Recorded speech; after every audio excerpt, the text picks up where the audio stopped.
Welcome to the Church of Mabus radio show. It's Friday night, 7:15 p.m. Central. You're listening to United Public Radio. Our guest is Aaron Deese, D-E-E, Hunting Grounds Dogmen of the Lakes. And he's running a little late because of some situations, so he should be here hopefully at 45 after. And we got Wham here with us. Hey. Hello. Hey. We finished Twin Peaks. Oh, yeah? Yeah, and I've seen the Return, which I may watch those again because it'll probably make more sense now that I've actually seen everything. I've seen Fire Walk with Me, but that's been so long I need to watch that again. But I didn't realize that was a prequel. Yeah. Well, it's both a prequel and it's sort of, it's because it overlaps with certain parts of the first series. It's both a prequel and sort of a little bit of a coda or epilogue. But if you've watched the first two seasons of Twin Peaks and then watch the movie Fire Walk with Me and then watch the Return again, it'll all make more sense. I mean, in as much as it will make any sense. You know what I mean?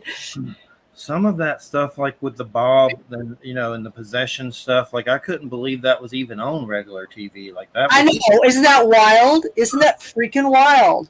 I mean, when you think about when that was, it was the early 90s. It's pretty intense. It's like, without Twin Peaks, you wouldn't have a whole bunch of other things, like you wouldn't have X-Files and you wouldn't have some of the CSI shows and you wouldn't have just a whole bunch of other things. I mean, you wouldn't have David Duchovny in drag. Right. Well, that too. Right. The Bob was the craziest thing, though. And he didn't even really speak, did he? I mean, a little maybe, but not really. Well, a little bit. I mean, he had that one "catch you with my death bag" little thing that he said, and there's a whole story about how he even got into the show.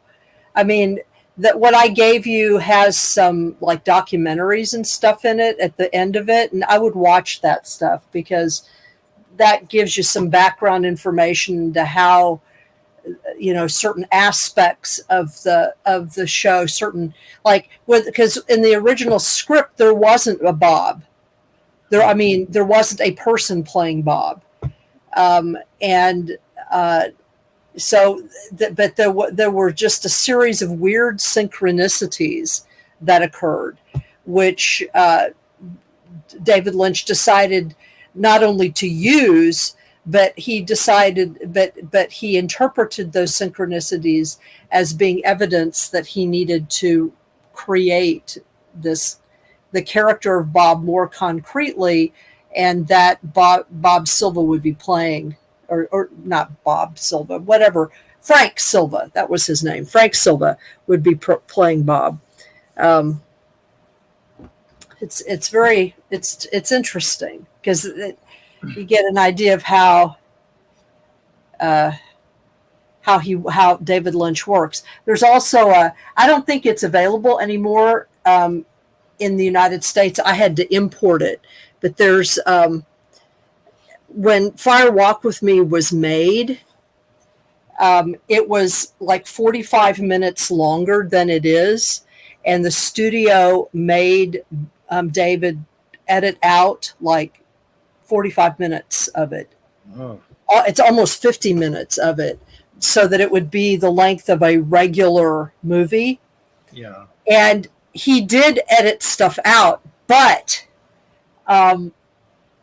some of the stuff he edited out is actually really important because he had to fit, he had to choose like what to do. So he released a special edition, and it was only ever released on Blu-ray. And I actually found a copy of it. Like I said, it's not available in the US anymore. I had to order it from Germany.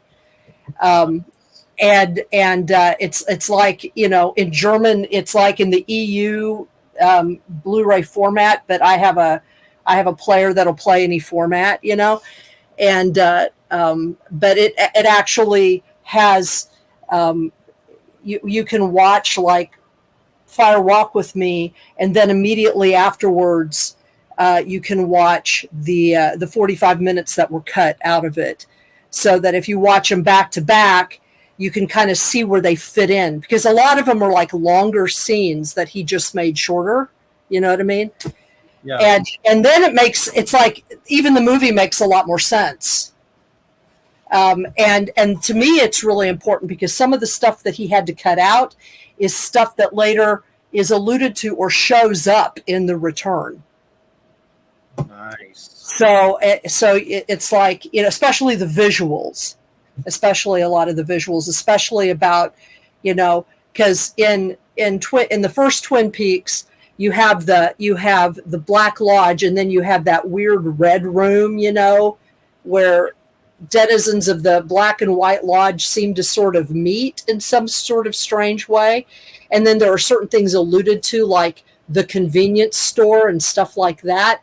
And then all of a sudden in the return, you see some of that stuff. Like you see the convenience store, you see some other places where the Black Lodge might be, but how those connect up isn't clear. Well, that's part of what's in the edited out sections of Fire Walk with Me, is what those links are. So they're always screwing him over. They did it with Dune like that. His version of Dune, they screwed him over and he had to cut it and all this crap. There's always getting cut somehow by assholes. Well, yeah, I mean he follows his, you know, imagination and his vision, and, you know, corporate people just they're just about, you know, like, you know, what will fit into a format. Bunch of douches.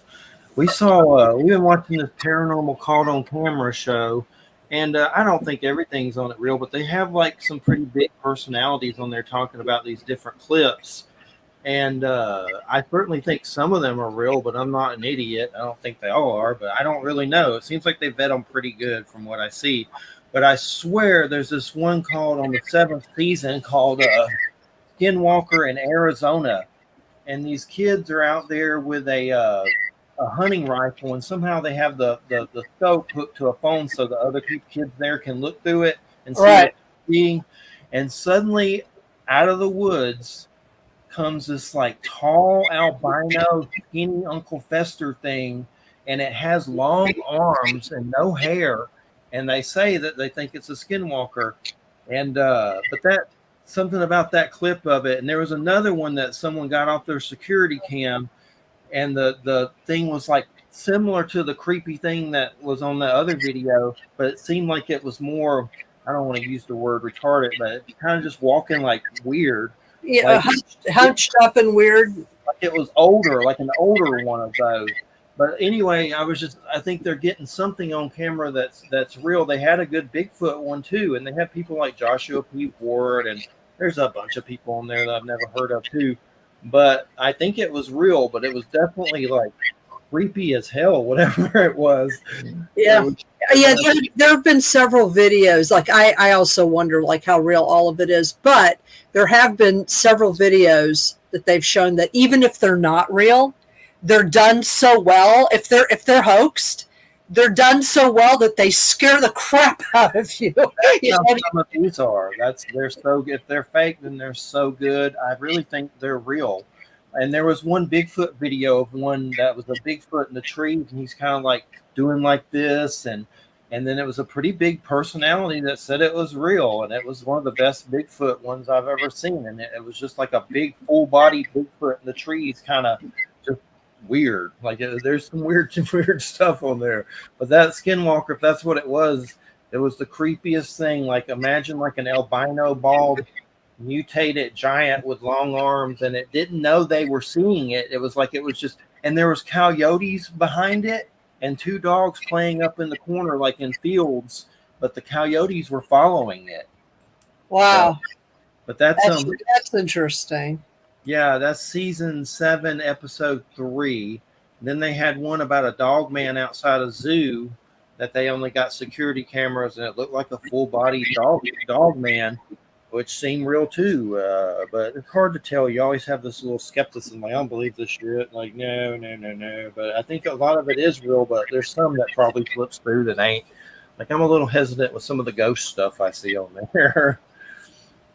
But but anyway, there was one episode where these guys down in Tampa, Florida, went to this cemetery and they were getting stuff, furniture thrown and things. But they had this little app called Necrophone, Necro phone. Right. Necrophone. Yeah, and Yeah. they were picking up like a ghost box.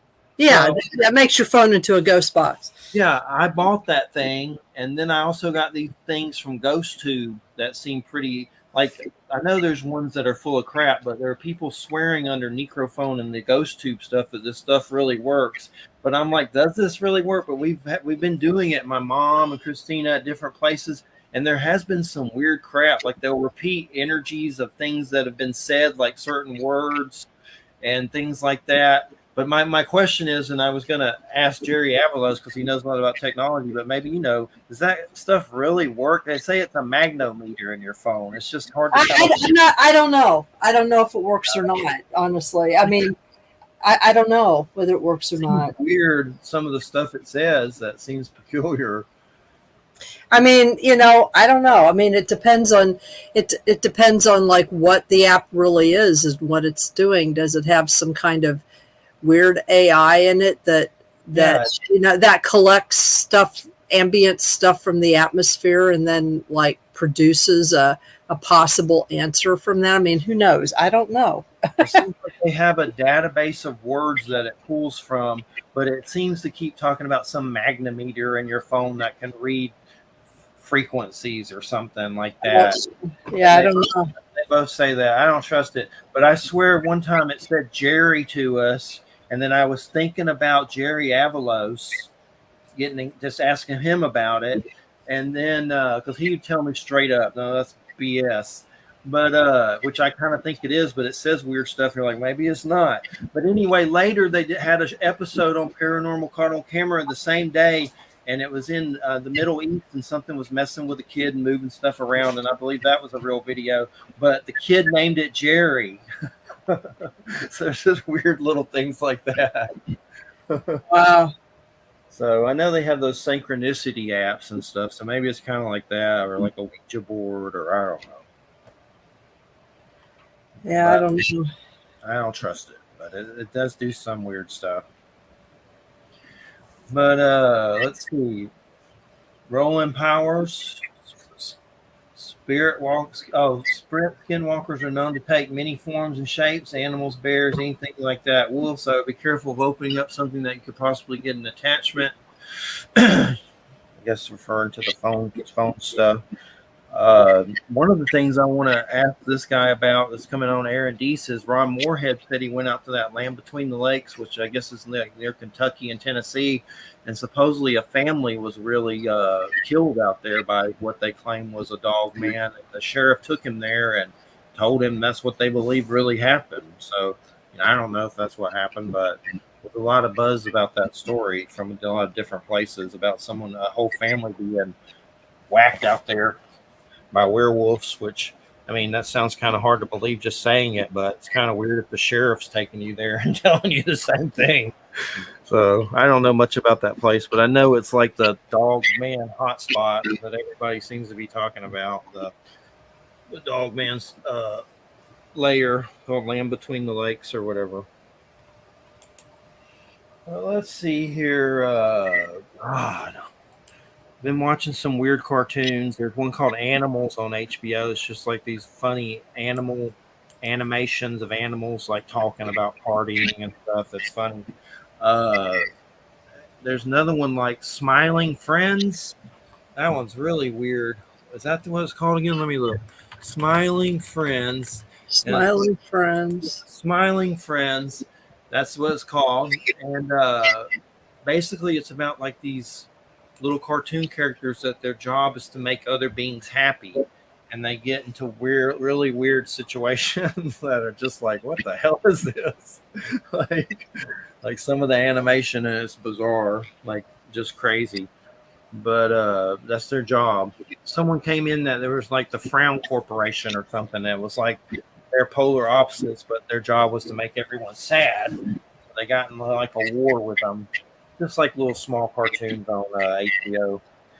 But let me see. I heard a little weird echo thing, but I don't hear it right now.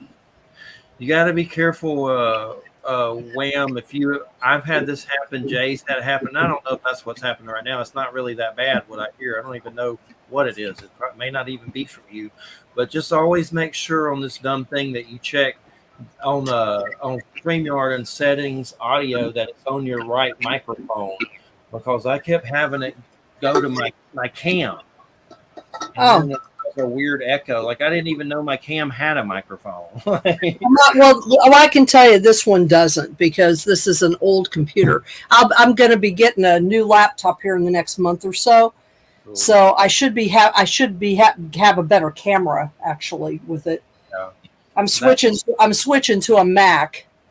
Nice.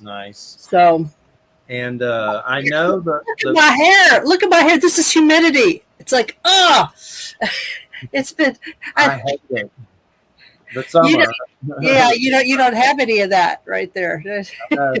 But the big problem, what I meant is I hate the heat here, like the summer. It's here, and I hate it. It's horrible. We've been having some of yours. It was like 104 in Poughkeepsie yesterday. Oh, it was 94 here. And that's really, I mean, fortunately, it doesn't last that long here. It's not like it's all summer. It's like maybe 4 or 5 days. But nobody, like most houses around here do not have central air. So, like, we don't have central air in this house. I mean, I have a window unit in my bedroom so that I can sleep. But it's like you're just miserable. And then we had a big storm today, which, cooled stuff off, but it's just as humid. And it made whatever the wind was, we had like a lot of wind, and it blew down two big branches from a tree right by the back door, so that I have to climb over it to get to the chickens. So it's just been, it's just like this summer worries me. For God's sake. Just the way it feels. Like, I know there's always been bugs here, but they seem a million times worse. Like they're freaking waiting out there for me right now on my porch in hidden locations for me to come outside. And I'm not out there for 2 minutes, and I'll be bit like 5 times. It's like they're waiting. And then gnats, I can't even walk without a gnat trying to, like, it's been like that sometimes, but this is every second out there. Like, I know. It's like Vietnam outside. Florida. Ugh. But it's already been 100, I know. But all this ecological crap is worrisome. Who knows? The storm part of it is what worries me the most, and hurricanes and all that crap. Yeah. I don't need no more Hurricane Michaels. That's for sure. Well, yeah, I know. I remember. God. I remember. Yeah, it was bad. The weirdest part I remember is just all the military and police on the highways and all that. It was like a apocalypse movie. They were everywhere. But I don't know. Next week's Bigfoot with Rich, and then we take a break on July 5th. Mostly just because it's hard to schedule, and scheduling's so weird lately. Like, we've had almost 4 cancellations. One guy croaked before our show. I know, isn't that weird? I know. I can't. I'm sad about it. I didn't even know. Oh yeah, that's just the wildest thing. I'm mostly just sad because he was like looking forward to it, and I know he was having heart trouble, I guess, and then it just happened before. And I don't think it was from anxiety from waiting to do the show. It's just one of those things. But no, he's done shows before. I looked him up after him, watched some of his stuff, and it's all near death. So that's the spooky part about it. Yeah, that's really wild. And just sad too and weird. But hopefully he's a spirit guide, and we'll get another interview sometime on the flip side. but that was Jim Willis, Visible Ink Yeah. Press. He has a near-death afterlife book, so if anybody wants to check that out, he knows firsthand, and he knew before. He wrote it because I guess he had similar. I mean, almost happened, and then this time I guess the big enchilada happened. The big enchilada. I was sad about so many people have croaked. Like a friend of mine named Zuko Joe, he found out he had the big C, and the next thing you know, whoop, he's gone. Another one, that Richard Lewis comedian. I watched that Curb Your Enthusiasm with Larry David. He was on there all the time. He croaked, the comedian Richard Lewis. Just been so many. And then I watched that show and saw him on it, and it makes you just sad. He looked rough. I think he already had like Sarah. I don't know what he had, but I think the thing like Michael J. Fox or something. I could be wrong, but he definitely was dealing with something in his old age. You could just tell. But people packing up like flies and heading on out of here on so many levels. I can't even keep up with it. I didn't know David Metcalf passed when you told me that. David Metcalf. I didn't really know him that well, but I had talked to him about that UFO tarot, and he was supposed to get in touch with me, and the Greg Bishop one that I never got, and they probably, who knows, but he was part of that, and that probably didn't help people get him if he was involved and he passed away. So, but I'm not even sure David Metcalf, what kind of stuff was like archaeological or something. I wasn't even sure exactly. I never interviewed before. Well, he did a lot of different stuff. Let me see he did stuff on cattle mutilations. It's part of what he did. Okay. That's kind of how I knew him. Let me see hold on just a second. There was some Bigfoot lady that passed that I'd interviewed before with brown hair, and she was 40s or 50s, and that was a little while ago. I can't remember her name right now though, but she fought some state in court about Bigfoot and protecting them or something. Oh yeah. But that was a weird one. See what he did. He did several things. He was an editor for something called the Journal of Interdisciplinary Consciousness Studies, but he did stuff with kind of where the paranormal and science fiction and culture meet, and he had sort of wide-ranging interests, and he and I had several email exchanges. He was interested, for example, he had a specific interest in Lyme disease, but he also had a specific interest in cattle mutilations, and in the stories about, how UFOs and Bigfoot are connected to those. So he had a far wide-ranging kind of approach to stuff. And then there was Paul Eno, who died. Oh yeah. And I'm actually writing a blog about kind of reviewing his last full-length book, kind of a retrospective on him, because that was that story of how he got sick is really weird. It's like he published that book that I'm going to be reviewing basically at the same time that I published mine in 2019. I think his was released maybe a couple months before mine. It was at the end of 2019, right before the pandemic. And so neither one of us were able to, and we commiserated about it a little bit. Neither one of us were able to do the traveling and publicity and stuff that we wanted to do for the book, right? Yes. Because of the pandemic. But then he started getting sick. He started getting having these weird symptoms, and they finally, it was like a wasting, it was like a neurological, neuropathy, and not neurological, but neuropathy condition, like with his muscles and stuff. And the only thing they were able to, what they finally determined, was that he must have had sort of a version, that what he called it was ALS light. You know what I mean? Like Lou Gehrig's disease light.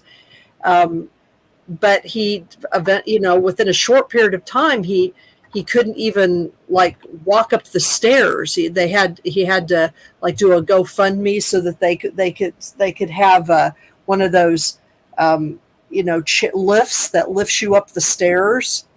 Yeah. And then finally at the beginning of this year, in January 2024, they had to announce that he had to suspend his show because he no longer had the strength or the ability to be able to do it. And then he died like within 2 or 3 months after that. So it's like it all happened really fast. It was kind of unexpected. It was very odd. Was there cases that were weird before it or anything strange? Well, all he said was, and it could be coincidence or not. I mean, I know what conspiracy wonks will say, but all he said all he knew was that his symptoms started about a month after, or a little bit, like not long after he got his second COVID vaccination. And he never came right out and said that he thought there was a connection.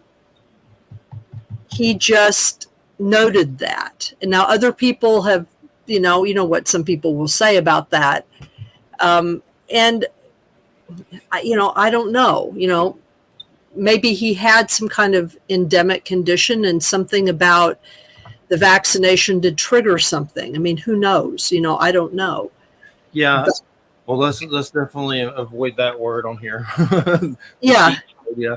But yeah, I've heard even people, from the left, from people I know that have had stuff with that, like hip stuff and all kinds of stuff. But the guest, I wouldn't rule that out. That's for sure. But our guest is here. Excellent. But rest in peace, Paul Eno and Jim Willis and David. And we did need to do a memorial show. Yes, most definitely. David Metcalf, so many that have been lost lately. Richard Lewis from Curb Your Enthusiasm. So here we go. Let's get the guest here. How's it going, Aaron? Hey, guys. How are you? I'm doing all right, sort of, like everybody else, I guess. Yeah. my apologies for my tardiness tonight. I sincerely apologize. It's okay. We completely understand. I was just mostly just so excited. It's a full moon in Capricorn, and we got Dogmen, and people on Facebook were excited. So we're just glad you can make it. Yeah, and, thank you. If you need to step away or jet, just let us know. Or there's a little private chat, little icon in StreamYard. Just tell us right there, whatever you're comfortable doing. Thank you. I appreciate you. Really appreciate your understanding and flexibility. Toddler life, as they say. It's unpredictable, but it's great. It's just unpredictable. We talked about Twin Peaks weirdness for a while before you got here, so we were all good. But great to have you here. I guess what I'm someone that's been through a lot of experiences myself. Wham has, and I guess what was the catalyst to get you on this subject? Yeah, that's a great question. I've always been interested in the unsolved and the paranormal. It's just, as a kid growing up, you'd run into documentaries, unsolved mysteries, sightings, In Search of. So that's just always kind of been a part of the way I've looked at the world. Jump forward to the pandemic, 2019, 2020, and I needed something to do. And I was also dealing with the loss of a couple family members, and I stumbled upon Small Town Monsters documentaries. And, it went from something I was kind of interested in to being like a full-time hobby for me, because I couldn't go anywhere. I couldn't do anything. So then I started a podcast, and I ended up meeting a lot of the folks from Small Town Monsters and worked with Paranormality Magazine for a little bit, and, jumped to today, and it's my job. The Dogman stuff specifically, I had someone who I know very, very well, family member, actually, somebody I trust unequivocally, tell me they had a sighting that pretty much, if you broke it down, point by point as a description, matches the kind of activity that we would hear about the Beast of Bray Road or the Michigan Dogman or some of the Dogman sightings you hear about coming out of, now that I've looked into it, the land between the lakes and Ohio. Roadside sightings of an upright canine form doing something with its front paws that generally you would need hands to do. That's the basic breakdown of it. And when you hear these stories in a documentary or a podcast, or you read about them in a book, they're very, very interesting. But when someone you know and trust looks you dead in the eye and says, yeah, no, this happened to me, that's a whole nother level. That's a whole different thing. At least it was for me. So I became very interested in the topic here in Texas because that's, where the sighting that was relayed to me was from. It turns out we have a massive concentration of sightings in Texas going back over 100 years in some cases, depending on how much stock you put in some of those older folk tales from the hill country. And that led to the coining of the term the Texas Dogman Triangle, which I wrote a book about, and it also became a documentary with Small Town Monsters. And it's just kind of stayed in my periphery ever since then. Folks have come to me unsolicited with their own encounters. We recently went to the land between the lakes and looked into the same topic up there. So it's just kind of become my thing, like it or not. They say that you don't choose the phenomenon chooses you. And I think it's a little bit of that and a little bit of me just really liking monsters. Yeah, and it's I definitely think they're out there. It's just sometimes it's hard to believe, I guess, on some level. And I'm someone that's seen weird stuff. Like I've seen beams of light. I've seen weird little hooded aliens around a black box. Like I think there's something to it. I've just never seen one. And then I don't know if I want to see one of those necessarily. Me and Christina, my fiance, had one thing that may have been one. But it's kind of one of those, we were going down the road in a car and we saw like this big, weird wolf on the side of the road. This is Florida, and it was just weird, like different. Something about it. It reminded me of like an illustration in a Native American book of a native wearing a wolf fur or something. Oh, that's like, very interesting. Whereabouts in Florida were you, if you recall? I'm in Graceville, which is the Panhandle. Okay. And I had people tell me there's coyote like wolf hybrids here, but I looked those up. It looked nothing like that. But it may have been something like that. But I'm not. It was one of those. It was so quick, you just didn't. It was weird at the same time. But I guess we had Ron Moorhead on. He said he met with that sheriff guy where that family supposedly had their lives taken in land between the lakes. Mm-hmm. And that's. I mean, it seems like the sheriff is kind of backing up. That's what happened, right? I mean, is that what they think really happened there? So, yeah, you're referring to the LBL massacre in air quotes, which is kind of transcended the world of cryptozoology, and it's fallen into the realm of urban legend. And it's one of those things that we can kind of define in this era as being very clickbaity. If you search Land Between the Lakes Massacre on any user-generated content website of your choosing, YouTube, Facebook, TikTok, whatever, you're going to find a ton of results. That was actually the topic of my latest book, was Dogman activity in the Land Between the Lakes, and with a focus on that incident specifically, but also looking at the broader phenomenon. And there does seem to be a general feeling amongst the locals, researchers who are there, a lot of the people that live there, that something did happen.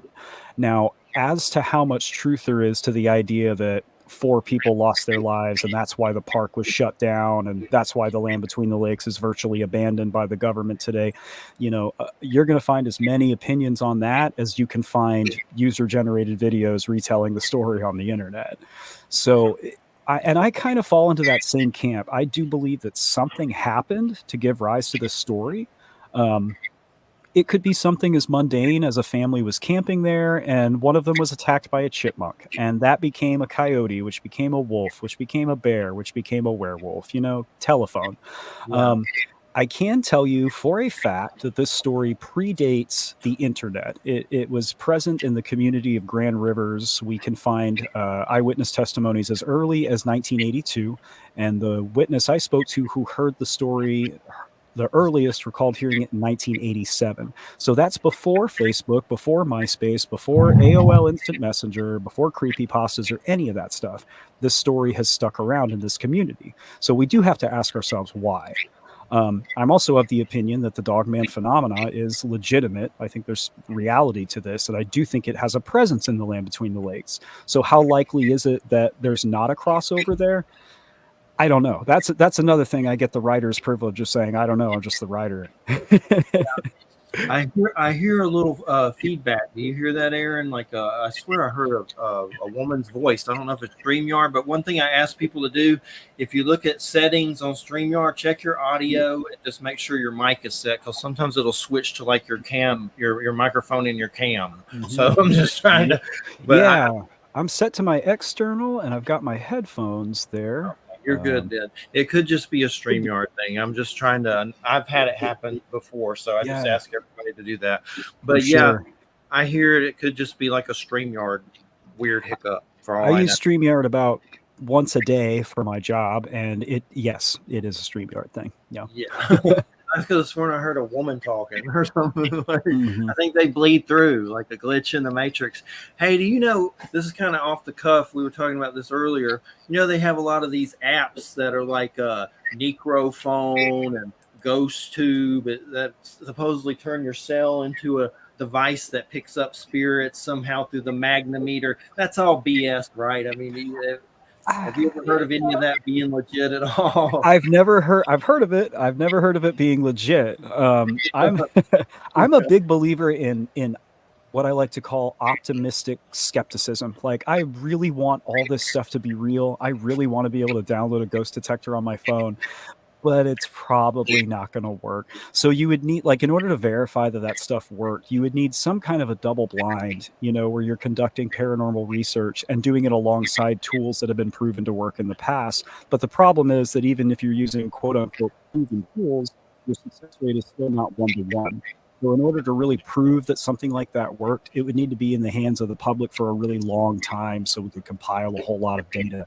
That hasn't happened yet. But my short answer is I think it's nonsense, and it's there to generate ad revenue. It has like a word bank that pulls from it, because it sounds kind of AI-ish, but they try to say there's a magnometer that picks up. I've had some weird things happen playing with it, but I'm like, this is still BS, even though that's a little weird. Yeah. You can make a decent amount of money, I understand, if you just get a couple million people to download an app. So, exactly. What were you going to say, Wham? No, nothing. Nothing. But I was agreeing. Okay. Well, one thing, I'm in Florida. It sucks. I'm ready for fall, winter to be here again. Luckily, I'm in the Panhandle, but it's like this torture. Like the mosquitoes and gnats are just waiting for me, Uncle Fester, Chubby Nosferatu to come outside to drain me. They love it for some reason. They're waiting, like on my porch. Brevard County is my hometown, so I feel you. I'm right there with you. Where's that at? Brevard County, Cocoa Beach. Oh, okay. Yeah. I'm originally from Georgia, but I've lived down here so long I've lost count of the years in the Panhandle, Panama City Beach. But the weather, luckily, it gets 20s and 30s in the fall. I mean, winter and stuff. So thank God for that. We're near the border, Georgia and Alabama border. But okay, well, when it comes to these dogmen and werewolves, from everything you've researched, what the hell are they? I mean, what are they? Mabus' soldiers that are going to rise with Loki and the Sasquatch Titans? What are they? That's the $1 million question, brother. Yeah, that varies very strongly depending on who you ask. There are a lot of people in the Dogman community, which is growing all the time. It's bigger than I think a lot of people realize, and it's growing very rapidly. But there are a lot of folks in the community who are of the opinion that we are dealing with a cryptid. And I mean that in the sense of an unclassified biological animal, a species or an offshoot that has not been identified and acknowledged by science.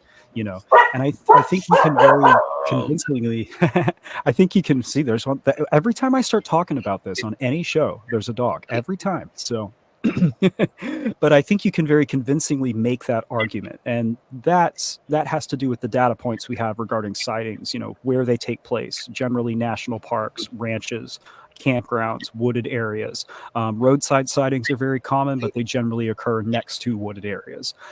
They're near food sources, whitetail deer, small game, sometimes a lot of fishing sources. I don't know if dogmen fish, but there's a lot of protein available to them. They also cross over very often with Sasquatch reports. And I think the general consensus amongst many people is that Sasquatch is probably a biological animal. That's a whole nother conversation that we could have another day. But when people look at these maps and go, okay, we have Dogman reports here, Sasquatch reports here, they're within a few miles of each other, makes sense that they would be sharing some kind of a biological territory existing within this biological system somewhere. So you can make that case very convincingly. The problem comes with a lot of these reports, and I would say maybe 50-50, where they very strongly venture into the spiritual spectral realm. We start looking at things like, witnesses having overbearing feelings of fear and anxiety, sometimes before they even see these things. Sometimes they do actually do what appears to be changing shape, where they'll move from a four-legged position to a two-legged one. We do have the odd off report where they're described as looking half man and half beast. I have my own opinions on those, but there are a lot of Dogman reports that are so strange. They venture so far into the supernatural realm. It's very difficult to just nail them down and say, okay, this is just an unclassified animal. Sasquatch reports, we have a lot of that as well. And I make that comparison because that's an easy comparison that a lot of people make. Sasquatch reports, we see the same kind of thing where we have reports that are very spectral or seem to go beyond the veil, as it were. But even if it's, a 50-50 split with Sasquatch, which I don't believe it is, Dogman is overwhelmingly stranger. And the other thing with the Dogman encounters is they're almost 99% of the time described as being frightening.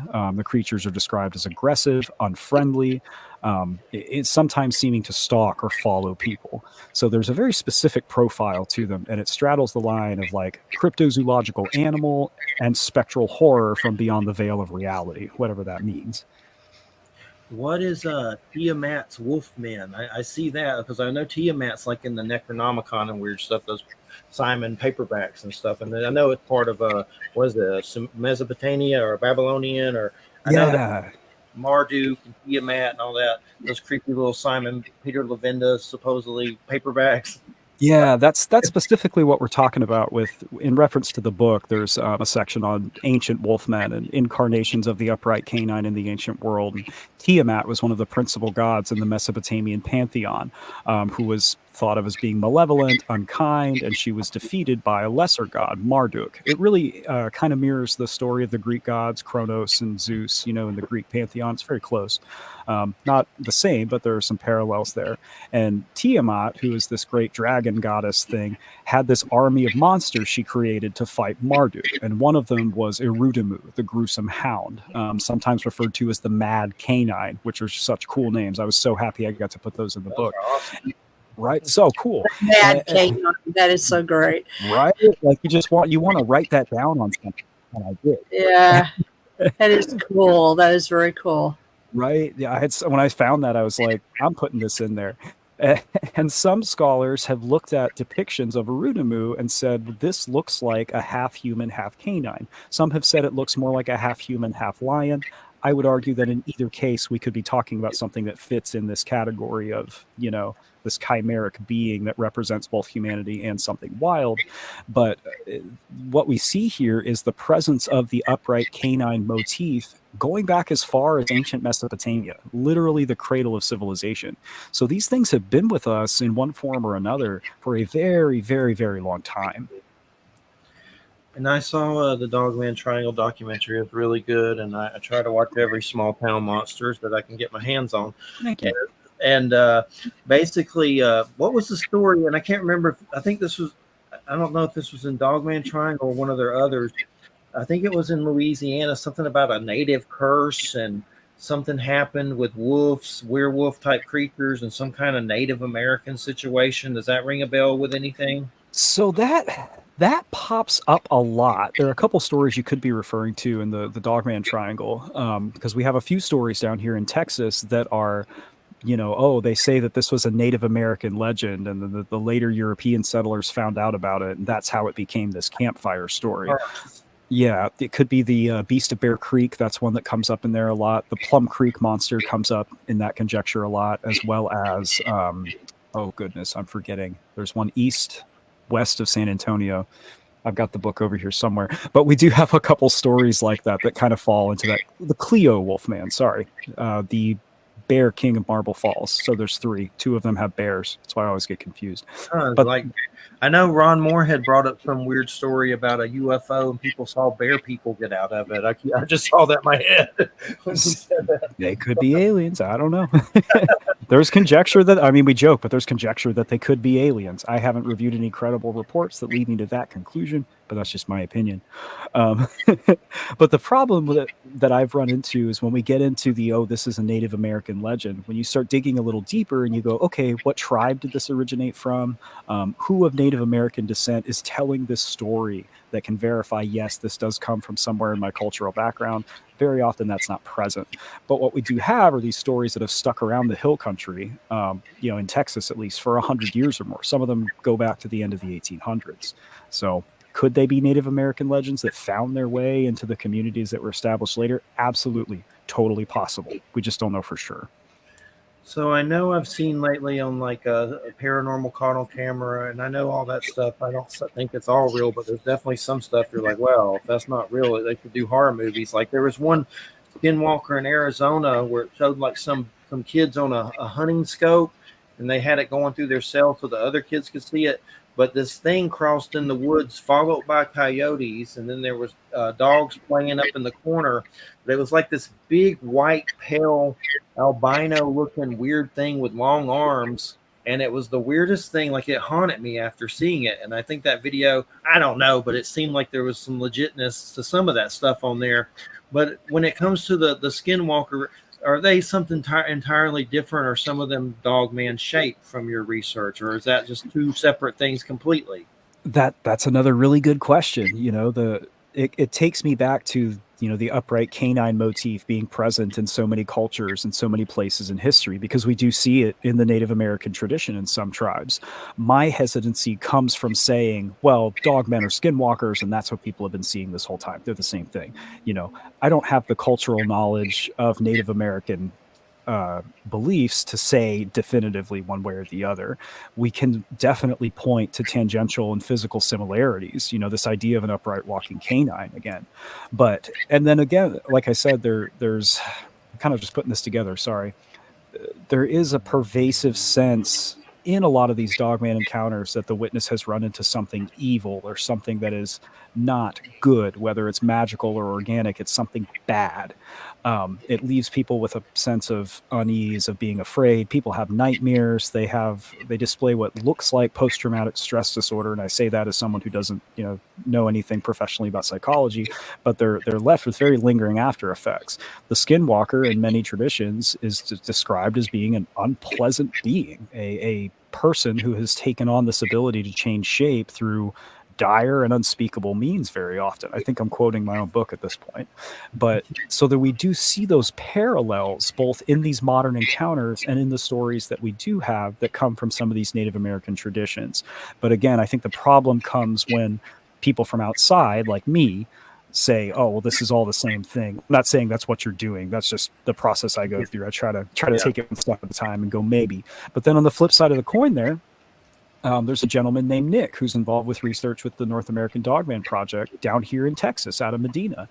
He's of Apache descent, and he said, actually, you saw him in the documentary. He said, yeah, my grandfather talked about these things. We've known about these things existing around here for a long time. So, we can say yes, but then I'm always like, but let's take that extra step and double check, because, From what I've seen from the shows, which I know a lot of those are full of crap, but it seems like the skinwalker seems to be like some weird golem looking thing more than a dogman or whatever. But I've seen different interpretations of it. So yeah. But when it comes to dogman and these encounters, are they always aggressive and terrifying, or is there ever any positive ones? Because it seems like they definitely try to paint that brush. Yeah, I can't think of a single one that is positive. You hear Bigfoot stories to make that comparison again, let's do a different monster. You hear about Loch Ness monster encounters where people see this thing and like, oh my God, my eyes are open. The world is beautiful. You know, nature is miraculous. Things are so much more wonderful than I ever could have imagined. That does not happen with Dogmen. We do see some reports where people just, they kind of have a neutral reaction to it. Like, oh, I saw something really weird and I didn't really want to get closer to it. I wonder what that was about. But we don't see people walking away from these going, wow, amazing. I hope I get to see one again. I hope everyone gets to experience this. You know, if people have a response afterward, it generally is, I would have been fine not seeing that thing. I would have been fine not having this encounter. So, you know, I don't know why that is. It probably depends on what they are. But the short answer is no. I can't think of a single Dogman encounter where someone came away going, wow, that was great. And then you wonder if the missing 411 stuff is the Dogman eating people, like a lot of those cases. I've heard rogue Bigfoot stories, but, you know, it seems like a lot of those are positive most of the time. But definitely... I know on the front of the book you have was it coming out of a portal? Is there any cases that there is some kind of activity like that? So that's a funny story because my good buddy Jonathan Dodd did the cover for this book and for my first one, the Dogman Triangle. You can't really see it. It's behind me here. And all I told him was I would like a werewolf in profile and something that looks like lakes or rivers because it's about the land between the lakes. And he came up with that totally on his own. And the book does explore some of the themes of like, what if these things are from beyond the veil of reality? Let's look at what we know about folklore and ghosts and mythology and see how it lines up with the land between the lakes. Because that is some of the conjecture we see from some of the witnesses, like Mr. Martin Groves. You know, perhaps these things come from portals to another place. He's very careful to say maybe, perhaps. I don't want to speak for his opinion, you know. Excuse me. But Jonathan just came up with that totally off the cuff. So that it became like, oh yeah, figuratively, this plays into what's in the book. But that wasn't my idea. That was my boy Jonathan. Yeah. And Chasing the Massacre, that section, I'm trying to remember. I read it when I first got it, but my memory's horrible. Is that the Land of the Lakes Massacre? And it says there's a survivor? Or is that a different case? Was there a survivor to that? That is the one that we were talking about earlier. Yeah. There is a gentleman who has come forward within the last few years, I want to say 2-3 years ago, who claims to be a witness to and a survivor of that event. Opinions vary very extremely powerfully as to how true his story is, as with anybody, you know, any paranormal story, that's going to be a thing. You know, I try not to have opinions, especially when it comes to living witnesses who are right in front of me, because it's, you know, then you have to work to separate the person from the story. And that's difficult for me. I've spoken with him a number of times. I've gone over his testimony and verified what parts I could. But the short answer is yes, there is someone who purports to be a survivor of that event. Mm-hmm. And I know the sheriff and the law enforcement, they back that up, because I know Ron was saying something about like they brought him out there and stuff. They had the police like stand behind that story. There are not any law enforcement I'm aware of who will vouch for that individual's testimony. People other than me with greater resources than me have attempted to verify it and have not been able to prove or disprove it. It's one of those kind of situations. Yeah. Has any of this research brought anything knocking on your door at all, or any experiences? No, that's a great question. No, I haven't had a sighting. I haven't had any run-ins. I've had some brushes with what could be considered the paranormal at earlier times in my life. It definitely opened my eyes to the fact that the world is much stranger than we realize, but not anything connected to this stuff.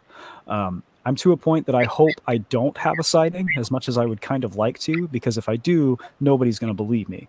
You know, I write books about it. And take it from me, who's been studying this for a long time. They never happen exactly when you want them to or when you expect them, and they're much scarier in real life than theoretically. Yeah. That seems to be the consensus, especially with this phenomenon. Again, people don't come away from it feeling good about themselves, and I'm fortunate to be a part of a community and have several colleagues who I could go to and who I know would take my story at face value, despite the fact that I have a financial interest in people buying books about this stuff. Let's just be frank. It's 2024. We're all adults.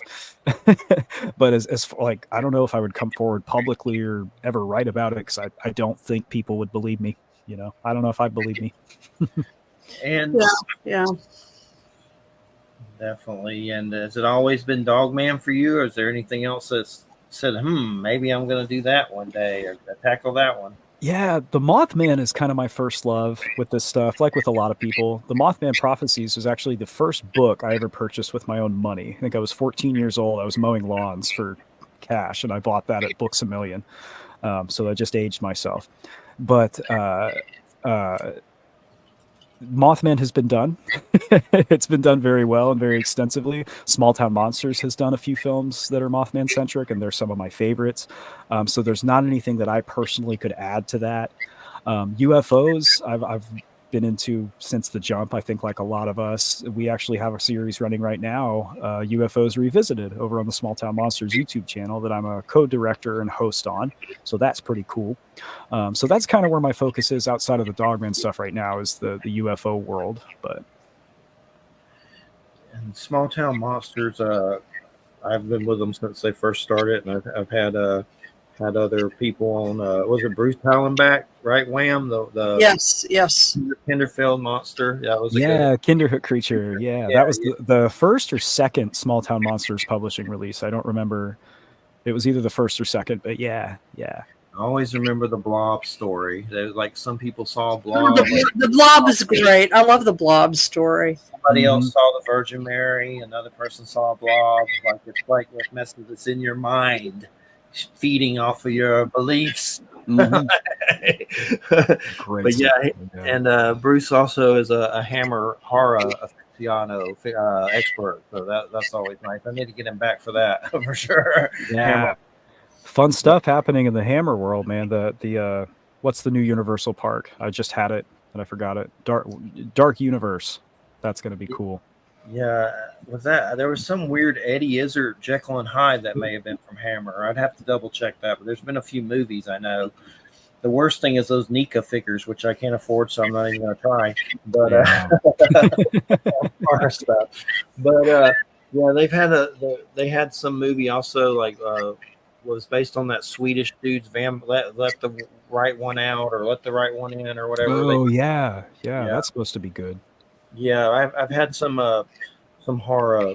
I have all their old stuff, and I also try to keep up with werewolf stuff. I just saw that Larry Fessenden Blackout. It was pretty good, but weird. That was a weird one that just came out. That's got good reviews. That Larry Fessenden guy.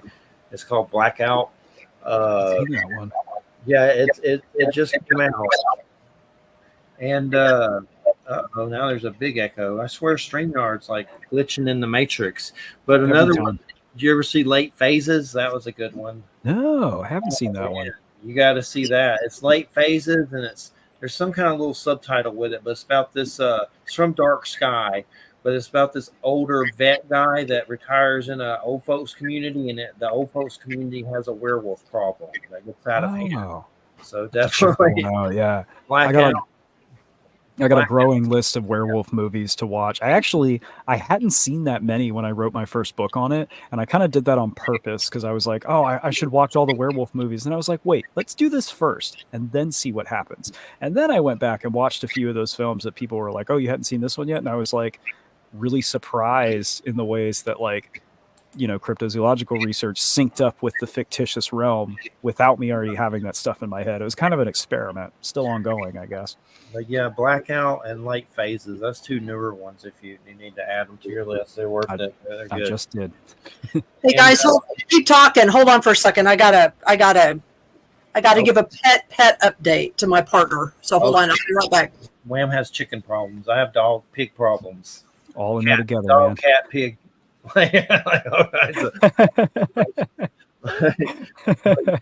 Well, the main reason we do the show is a long time ago.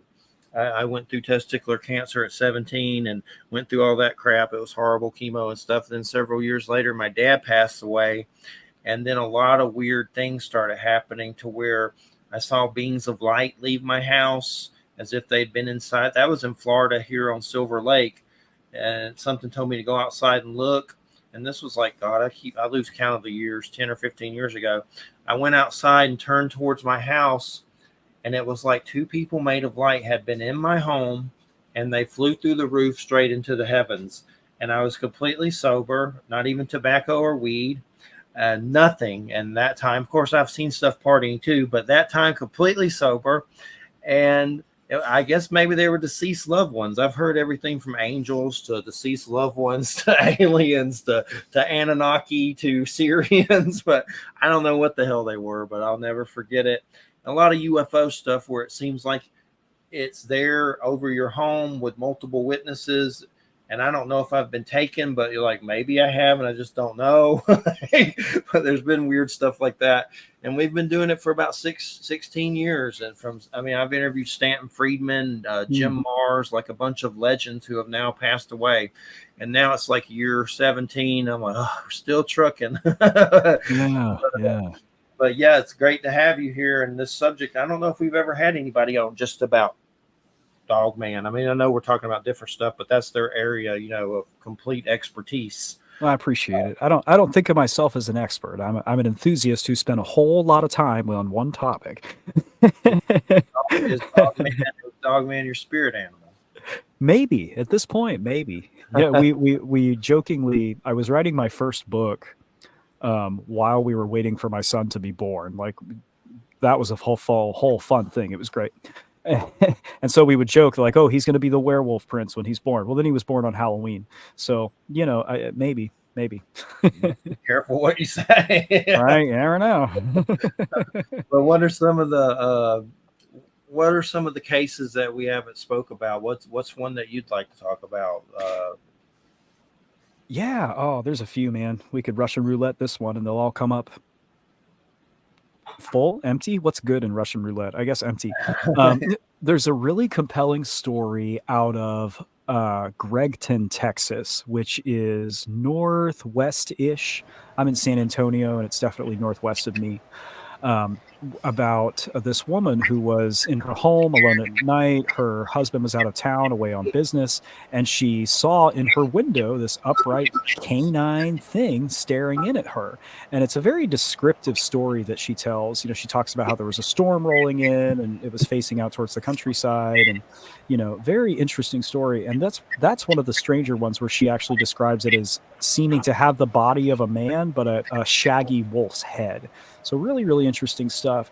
But that story for me, what's so cool about it is that it was kind of lost to time for a little bit, sort of. There were a couple of blogs that mentioned it online, but they didn't have a full breakdown of it. And the source for it was an old issue of Fate magazine. So I spent probably 3 weeks while I was writing the Dogman Triangle trying to track down this story to its original source so I could get all the details and hopefully include it in the book. And I was able to find a back issue of Fate magazine on eBay, ordered it, took like 2 weeks to get here, found the story. It's this little footnote. It's 3 paragraphs maybe, kind of wedged into like a letters to the editor section. But we found it. Here it is. Great. Well, then Heather Mosier over at Small Town Monsters, who's my editor, was able to get a hold of the people at Fate Magazine who still own the rights to this old issue, and we were able to get permission to include it in the book. So that's a cool story in and of itself, that this lady saw this thing and she felt so frightened by it. Basically had a Dogman encounter in the 50s before anybody was talking about this stuff. But the process of tracking down that story and then being able to replicate it and put it out there so more people could get it, that was a fun thing to do kind of in the background. Definitely. And I know I've seen on some of those shows like the Woods one, whatever it's called, like someone took something from a cemetery, and one of those dogmen showed up at their house, and then they took it back and it vanished. Is there a lot of stories where it seems like they're kind of like keepers of the dead or cemeteries and things like that? There are quite a few anecdotal encounters that involve them showing up near cemeteries. Yeah, that's definitely a recurring pattern. And we see that in Texas, and we also see that in the land between the lakes. I've heard conjecture about that happening also in Michigan and in Ohio. Those are two areas I've kind of recently pointed my telescope towards. So I can't point to any specific cases there, but that is definitely a recurring thing that we hear about. I can't think of any stories that involve them following anyone home, or a physical attachment to an object, except for one out of Paradise, Texas, which is also kind of in the upper corner of the Texas Dogman Triangle. That was first recorded by Nick Redfern, who I'm sure many people watching or listening to this have heard of. But this farmer was experiencing cattle mutilation on his property, and after a couple days of this, saw this two-legged wolf, upright, walking across the field, and it seemed to kind of vanish into thin air. He went to the spot where it had vanished, and he found this little stone tablet with this gargoyle, wolfish, monster-like face carved into it. Nick had that stone at one time. It's no longer in his possession. I don't know where it is, but he does have pictures of it, and he very graciously included or allowed me to include it in the Texas Dogman Triangle. So, we have these stories like that. There's also the story of the Hexham Heads, which comes out of England circa the 70s, if I remember correctly. I talked a little bit about that in the book as well, and it's covered by my buddy Eric St. Laurent in very, very good detail over on the Man Wolf Files. But that was a story about these kids that found these two little stone heads digging in their backyard one day, and then a werewolf showed up. So that's the short version. But we do have stories like that, just not a ton of them.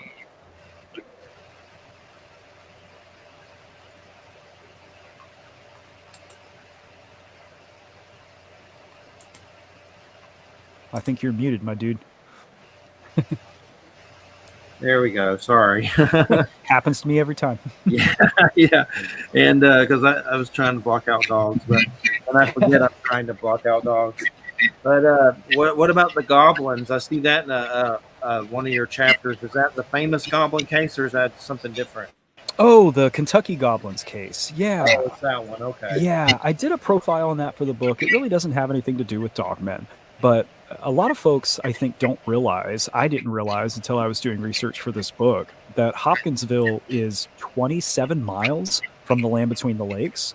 It's very, very close. So if you look at Google Maps and just zoom out a little bit, those county lines disappear. It's right by the land between the lakes. For all intents and purposes, you could say it is the land between the lakes. I realize that it's not, but if we're not thinking about man-made geographical boundaries, that's not very far at all. 30 miles is not very far. So it struck me that there's all this concentrated strangeness in the LBL. Dogman sightings, yes, but UFOs, ghosts, mysterious disappearances, Bigfoot, water monsters, other cryptids, the whole gamut. And then right nearby, you have this very famous case from the 50s that kind of set a template for us in terms of UFO contactee cases. So that's why that's included in there. And then also the Thomas Mantell UFO crash, which Small Town Monsters is producing a documentary on right now, that happened in the same general vicinity. And based on the reports from Mantell, and when this object he was chasing was spotted, he was moving in the direction of the land between the lakes. Not saying the UFO was going that way, but it is still the same vicinity. So it's interesting. It's interesting. You could speculate that there's some kind of vortex or something, but I don't know if that's the case. Yeah, and I've kept up with a lot of the Skinwalker Ranch stuff, and I know there's been big wolf sightings there and things like that. And as far as Dogman, the crazy thing about those Skinwalker Ranch shows to me is just how many government spooks are on those shows. Like there's so many. That's the part that's more creepy than the paranormal phenomenon. Like there's Bigelow personnel. There's just Colonel John Alexander. There's former CIA analysts. It's like they're having a meeting on that show and doing that's wild. Yeah, that's wild. Yeah. And Katie Page, who's appeared numerous times on that show, is on our UFOs Revisited panel. So yeah. Shout out to Katie. I definitely think there's phenomenon happening there, but when you see that many government personnel there, it puts up a red flag or something. Yeah, that's one of those things. Like we know something strange is going on there. We know there's an interest in it from people with a lot more money than you and I. So yeah. And then, of course, I'm sure Bigelow drained it of whatever was cool there and took it a long time ago. That's why he sold it. He was like, okay, figured it out, guys. Not going to tell anybody. We Peace. found the onion. But yeah, I like the Beyond Skinwalker Ranch show a little better. That's what's weird. All those other ranches they're going to, there's similar stuff that's happening that's pretty weird. I like that one a little better, but that's creepy too. Why ranches is what I'm trying to understand. Like, why are they centered around so many different ranches? Like, what is it?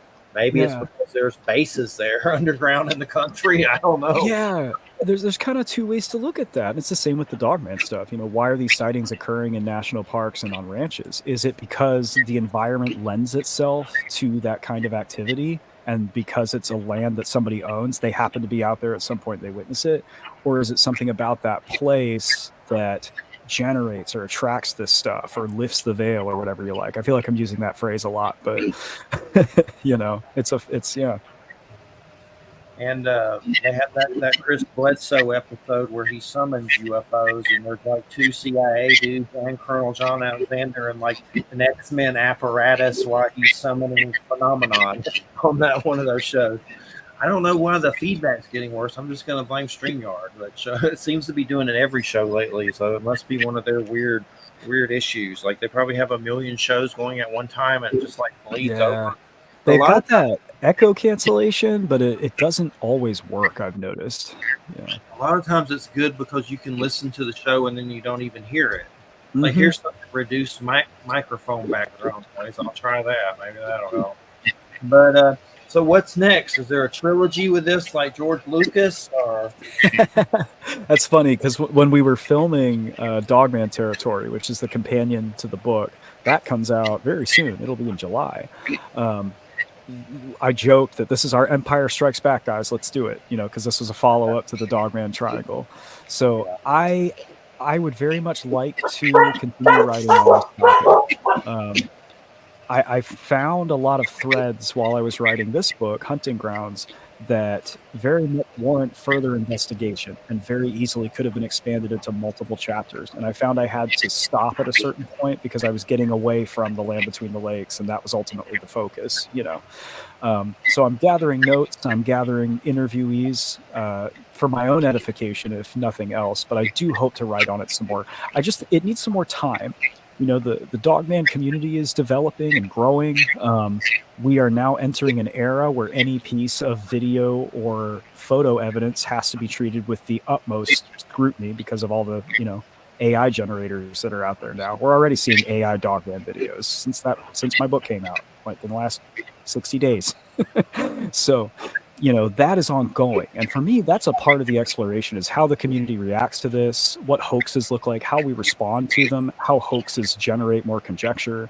And then also I want to look more at the folklore and the history and how ancient people looked at this stuff in a little more detail. So I want to take some time before trying to do another book, but I hope not to be done with it yet. Yeah. what is I'm looking through my notes I made. The Rakshasa, the Raksasa.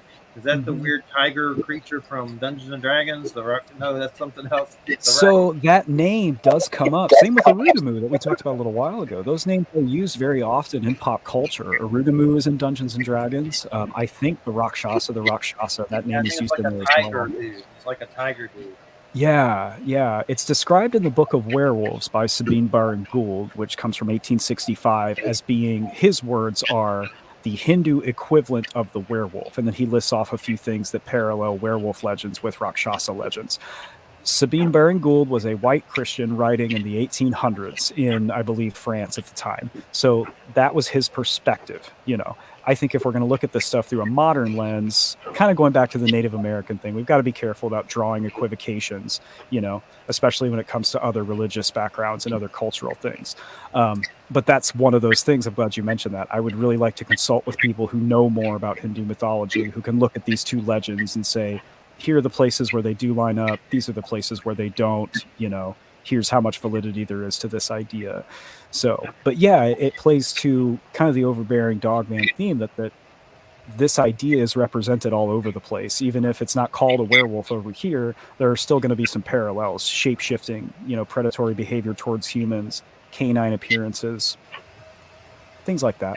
Has anyone ever said these things? A dogman has tried to communicate with them, like you get a lot of Bigfoot, weird, telepathic Bigfoot and stuff like that. Has any cases come up where there's been any kind of communication? There are a couple, yeah, and that's taken us back to the category of these stories that are very strange and seem to fall outside of cryptozoology. We have stories where witnesses report that they experienced what we would equate to mind speak, or if they didn't get direct sentences or words transmitted to them, to put it simply, it was an impression or a feeling of intent, of I'm in control of the situation and you're not, I can cite Mr. Martin Groves, who I interviewed extensively for the book and who also appears in the documentary. He had a very vivid, striking experience where he felt that this thing was trying to communicate some kind of intent to him. And he had this very distinct impression in his mind that this was a dangerous situation. So, yeah, we do see that. Because, they seem to have the stereotype that they're the ones eating everybody. And it was on Bigfoot, but now it seems to have gone to Dogman. Yeah, and in some ways, people latch onto that. This stuff runs on sensationalism a little bit, and I love it. That's part of the reason I love it. It is so much fun, and it's a lot of fun to talk about a narrative in which Bigfoot is the good guy and Dogman is the bad guy. We have eyewitness testimony that might indicate that would seem to correlate that idea, but there's a whole, like you said, that's kind of the story now, is that Dogman's eating everybody. It very much has taken on a life of its own. Yeah. Was Dogman Triangle the one where it had a guy that was like anonymous and said he like urinated himself for seeing them or something, or was that a different one? That may have been American Werewolves. Yeah. Yeah, we had one anonymous witness in Dogman Triangle, and that was actually the story I talked about earlier, the personal acquaintance or family member, really, who relayed their story to me. He speaks under an anonymous name, and it's over the phone in that movie, but that's the actual guy. So, but I believe all the other eyewitnesses in Dogman Triangle were on camera. Yeah. And in Dogman Triangle, there was a farmer or something that would see a lot of them all the time in this area. That's pretty weird, like a pack of them. That was Mr. James Witter, and that was the Plum Creek Monster, which that blew up in headlines back in the 80s. As being responsible for cattle mutilations. There were stories that people were seeing these things and they were finding dead cattle, and it became the beast of Plum Creek. Plum Creek is right between Austin and San Antonio, and it's still kind of rural. It's growing now. There's about 40,000 people now, but back in the day, it was a very, very small community, pretty much just some cattle ranches, and that's it. And James Witter, the gentleman you saw in the film, he witnessed these things multiple times, and he stayed away from doing interviews. He didn't want to be on camera. He didn't like the way the newspapers had taken this thing and run with it and had whipped everybody into a frenzy. Oh, the Plum Creek Monster is going to get you. But Heather Mosier, the grade A researcher of all time, was able to locate Mr. Witter, get in touch with him, and get him to agree to an on-camera interview. So, yeah, that testimony that you saw there, that was about 40 years in the making, getting that story on camera. Yeah. It's definitely fascinating just to think about. I don't know. I guess I lean more towards like weird parallel realities or something. I know Ron did really good with Quantum Bigfoot and kind of conquering some of the woo-woo with science, with real science in your face. Like that was his newest book, Bigfoot Unveiled, and it has David doing the fort to it and everything. And I lean towards paranormal, I guess. But I'm trying to stay open, mostly because I've seen weird shit before. So it's not hard to roll this out when you've seen it. When you've seen stuff that's like, what the hell is that? And it really does, in a lot of cases, seem to come down to perception as to how these stories are being told. If you speak with someone like you who has seen things that defy casual explanation, is a term I like to use, versus someone who has an interest in Bigfoot but studies it purely from a zoological standpoint, has no open perception to the idea of anything beyond it's an animal, I think that has a lot to do as well with how these stories are told and how the witness perceives them, kind of their perception. So I don't mean to trivialize what you said, but it's a really good point that like people view these things differently based on their experiences, And Wham, has Dogman come up there in Hudson Valley any ever with Gail or anything? There have been some sightings or some reports, I guess, is probably more correct. Not very many. but it's still mostly Bigfoot. If you see cryptids, but there have been a few. I know that Gail believes it. I don't know what I think about it. I mean, I am somewhat familiar with indigenous stories, as you know, Jeffrey, and there are indigenous stories that do reference various types of dog beings. Although I have also talked to a couple of my indigenous teachers here who have opined that they believe that Dogman or those kinds of sightings, those kinds of beings, actually represent a kind of energy or being that white people brought over. That's kind of what they have said. Not that there aren't potentially negative beings that they occasionally will talk about here, but no, you said Jen once. That was pretty nice. Yeah, well, and that's sort of something I've thought about a lot. I've done a lot of research on the Jinn, sort of like Rosemary Guiley did, but actually more in-depth research than she's done, because she was coming at it from as a complete outsider into that culture, and I have more ties to those cultures than she did, and more inside information. And the only thing that I will say is that if you look at the traditional sources regarding Jinn, that not only go back to some of the civilizations, the ancient civilizations that you were talking about earlier, but those traditions that have been maintained in North Africa and the Middle East, going kind of in a swath, through parts of even into India, what you find is that there is not a single cryptid that has been described, classic cryptid that has been described in the West that does not have an analog in descriptions of the Jinn. It's almost one-to-one. If you look at the different categories of the Jinn, there are a number of different nations of the Jinn that are mentioned in the traditional literatures, and the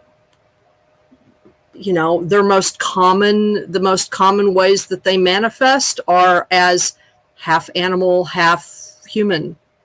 That's a very common way that they manifest. They manifest in ways that are intended to confuse human beings about whether they are ghosts or not, or whether they are your ancestors or not, or whether they are demons or not. And so it's almost in the traditional stories, they exist, and because of their nature, and also because of the ways in which various of them, not all of them, but various of them choose to interact with human beings, they almost, the ones that don't like humans, because there are some that do like humans, the ones that don't like humans appear to want to go out of their way to confuse us about who they really are and what's really going on. So I mean, it's a complicated thing to talk about, but for example, the fact that dogmen or some of these cryptids may telepathically give messages to some people, or people sort of have these weird experiences of seeing them kind of appear and disappear. We talk about them being cloaked or whatever. Those are all characteristics that are specifically attributed to Jinn. And I mean, and these stories go back thousands of years. So, what's important is that the jinn are understood to be a category of being. And so that anything like this that happens, say in Arabia, they just like chalk it up to that. Like if you have cryptids, they just, because that's considered, I mean, in Western terms, we would say that is what they term paranormal. Well, then that is jinn, and that's sort of their blanket way of understanding all kinds of things like this. Mm-hmm. And human beings can make deals with them sometimes. Some human beings decide that they are going to hang out with them. They will abduct certain human beings from time to time, because the reality they live in is right next to us. It's not even interdimensional. I mean, we talk about interdimensional only because our sensory apparatus is very limited, so we don't see what's right next to us. But it's not even like in another realm. It's this realm. It's just that they can see us and we can't see them. And that is what makes them scary. That's what makes all that stuff scary. Mm-hmm. And that's what makes it easy for any of it to fool us, because if something just appears to us, or it's out of our frame, we tend to attribute it to all kinds of magical things. And all it is the ability to just sort of appear or not, which if you think about frequencies, if you think about, what we can pick up of light, what we can pick up of sound. I mean, most animals in the world can hear and see things that we don't. Mm-hmm. Their sensory apparatus is attuned to, my chickens can see 100 more shades of color than I can. Mm-hmm. And we don't consider that extraordinary. You know what I mean? So, to me, I guess what what my conclusion is that whatever this is it's been with us as long as we've been here, or maybe longer. It interacts with us in such a way that, we can make up stuff about it. We can even fool each other about it. We're going to make up stories about crap we don't understand. There's, of course, going to be cultural implications and all this kind of stuff. But in the end, no matter what we explain, there's always a certain percentage of things that we can't explain. Mm-hmm. And that's where that lives. Yeah. And it's probably interacting with us all the time. We just don't think about it very much, Yeah. I always think of the Coyote Hairy Man folklore. Coyote and Hairy Man hanging out from native folklore. Well, I just think of Artie Six Killer Clark like constantly, in all of this, Yeah. She has some great ones. Are you familiar with her at all, Aaron? Artie Six Killer Clark. She is native, and she has a book, Native Star People Encounters, and she has like 4 or 5 books actually. She went like tribal people and got their stories. They're really good. Her stories that she collected from Central America are astonishing. They're really amazing. Sky people. It's like one of the best books of that. And because she's indigenous, people would talk to her about stuff where they wouldn't talk to a white person at all. Mm-hmm. Yeah, and it's just amazing. The stories are amazing. And by the way, I meant to tell you, Jeffrey, you were talking about bears and UFOs.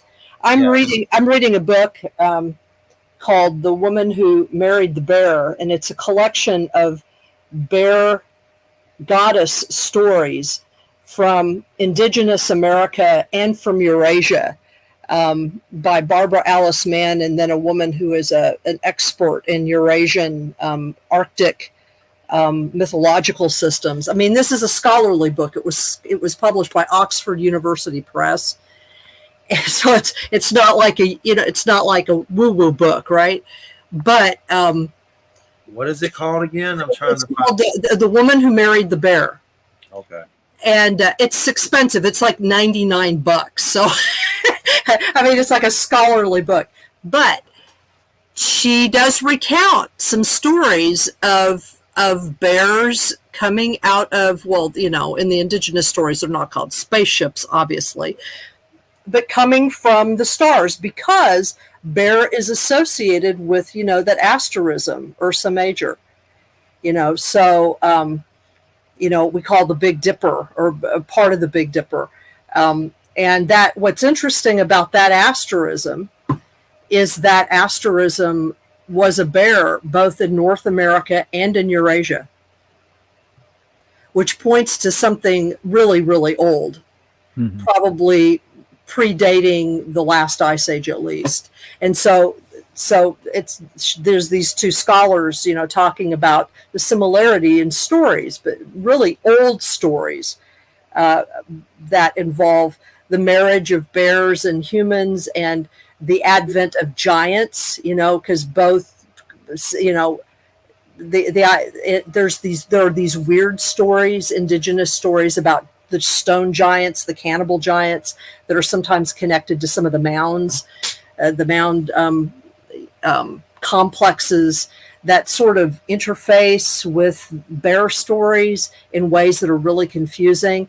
So it's so, and then those overlap into Bigfoot stories. So she's kind of going through all these stories to see kind of like what the layers are. It's really it's actually quite interesting. And Barbara Alice Mann is she's a Seneca lore keeper, so she is connected intimately. She's not only a historian, but she's connected intimately to her clan and to the Haudenosaunee. So she knows what she's talking about. You know what I mean? Yeah. So, I saved it for sure. I'll check it out. Of course, we've heard about the meme lately of chicks wanting to marry bears over dudes. So that's also strange. Well, what's interesting is that's not a new thing. That's not a new thing.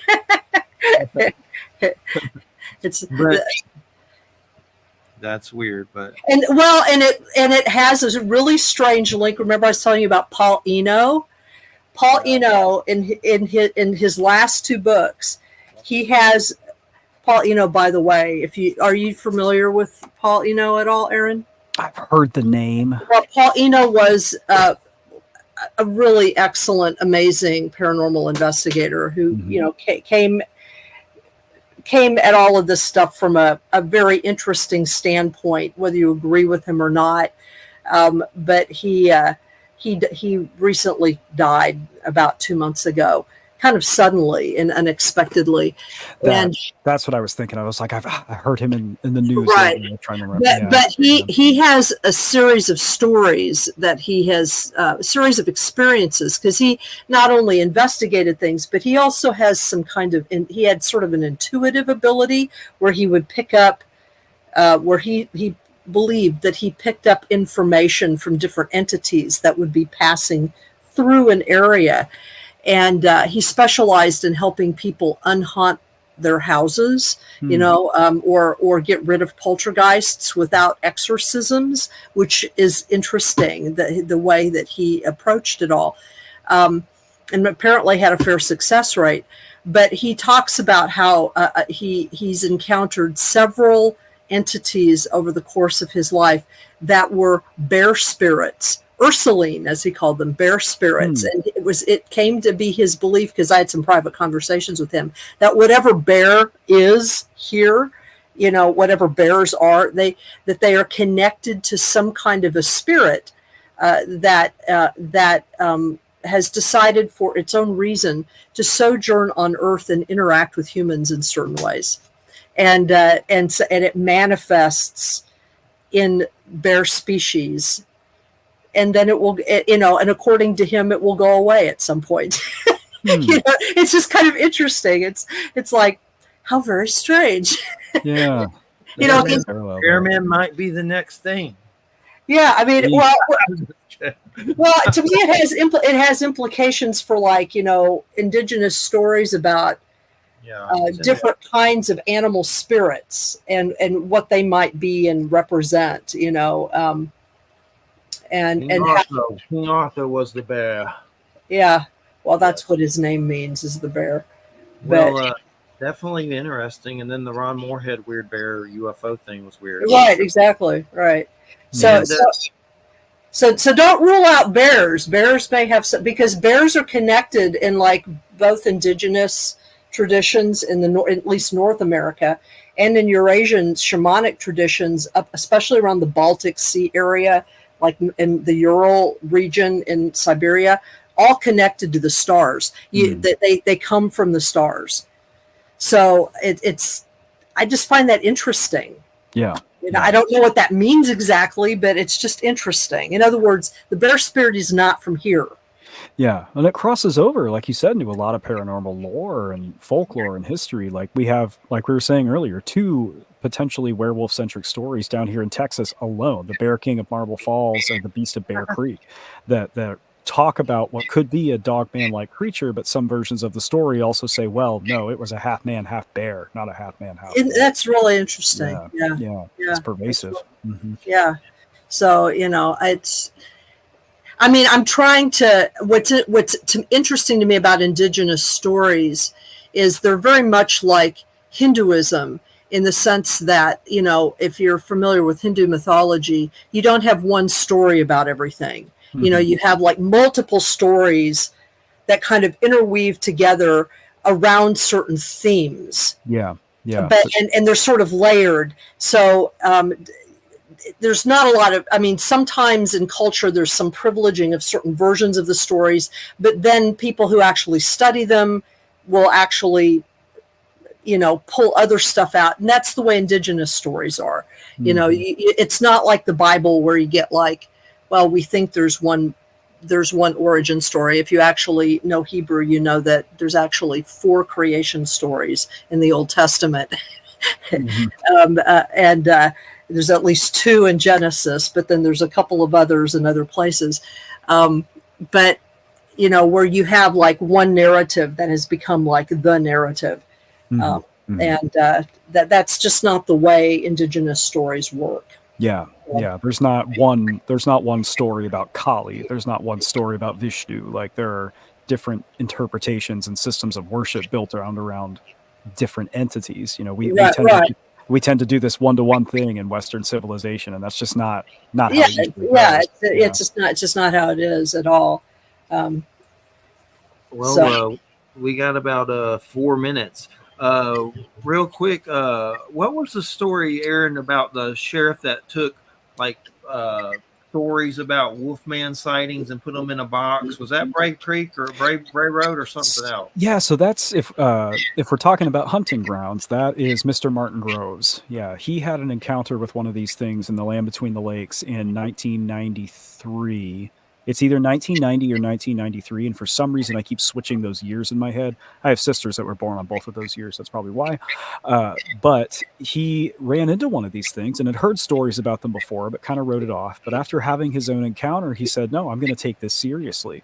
And as these reports started to arrive on his desk, people would come into his office or call them in. He wrote them down. His original notes, he still has those. Jesse and Joe Doyle over at Hellbent Holler have studied them. And the majority of what he recorded has gone into his books. A Trace of Death, The Beast of the Rivers, and I believe Beast Between the Rivers. Look up Martin Groves on Amazon. I'm probably getting the book names wrong, but that is the most comprehensive overview, detailed overview of actual Dogman activity in that area. It is, a case book. It is very empirically reported. He presents it without a bunch of extra embellishment. It's a dream to any researcher, anybody who's interested in this stuff, which kind of made my job when I was writing my book easier because I didn't have to do a case book. That had already been done, So, yeah, Martin's a great guy. Good dude. Yeah, I just added those and I'll check them out. It definitely sounds good. I love your books. I have both of them. I love the documentary. I love Small Town Monsters. I love it. We appreciate you, man. Thank you. Appreciate it so much. Was there a link you want to get out? Just Small Town Monsters, or do you have any other links? Yeah, smalltownmonsters.com is the best place to keep an eye on what we're doing. We're on all the social media channels, Instagram, TikTok, Twitter, or whatever it's called these days, Facebook. I run our social media, so best place to reach me is over there. Aaron at smalltownmonsters.com if you want to shoot me an email, want to share a story about Dogman, or just say hi. Don't be a stranger. We appreciate it so much. Great show. Thank you. And I've got to stay in the loop on your next book. And thanks so much, Aaron. It's been a great show. Thank you. Thank you. Thank you. And watch out for that Capricorn full moon. You got Pan, Saturn, werewolves, and all kinds You of know, Capricorn is my favorite sign. I'm not one, but it's my favorite sign. So I'm one, and it's uncomfortable sometimes. that's Capricorn is what I want to be. So, and then all the tarot people are like that. You're Satan. They're the devil. Like, thanks. Good to know. Feels like it sometimes. But everybody have a good weekend. Thanks so much, Aaron. Thanks, Wham. Thanks, everybody. You're listening to United Public Radio 107.7 FM New Orleans. Have a great weekend, everybody. Good night. good night.